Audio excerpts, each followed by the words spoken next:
આમ તો કહેવાય છે કે સફરજન ખાવાથી ડૉક્ટર દૂર રહે છે, પણ જો તમને આ 4 બીમારી હોય તો સફરજન અડવું પણ ના જોઈએ, ખાવાની તો દૂરની વાત છે. સ્વાસ્થ્ય તમારું અને ચિંતા અમારીમાં આજના 28મા દિવસે આપણે જોઈશું એવી કઈ 4 બીમારી છે જેમાં આપણે સફરજનને અવોઇડ કરવાનું છે. સૌથી પહેલાં આવે છે ઇનડાઇજેશનની પ્રોબ્લેમ. જો તમારે ડાયજેશન બરાબર ના થતું હોય તો સફરજન ખાવાનું અવોઇડ કરવું પડશે. બીજું આવે છે ડાયરિયા થયા હોય ત્યારે પણ તમારે સફરજનને અવોઇડ કરવાનું છે, કેમ કે તેમાં પાચન ઝડપથી થતું હોય છે અને ત્યારે તમને ડાયરિયા થયું હોય તો તે બધું બંધ પડી જાય છે. ત્રીજું છે મોટાપો.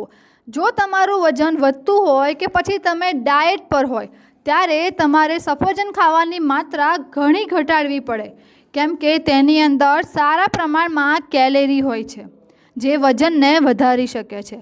ચોથું છે ડાયાબિટીસ. જો તમે ડાયાબિટીસના દર્દી છો અને તમને સફરજન ખાવાનું મન થાય છે તો તે પહેલાં તમે ડૉક્ટરને પૂછી લો કે તમારે સફરજનની કેટલી માત્રા ખાવી.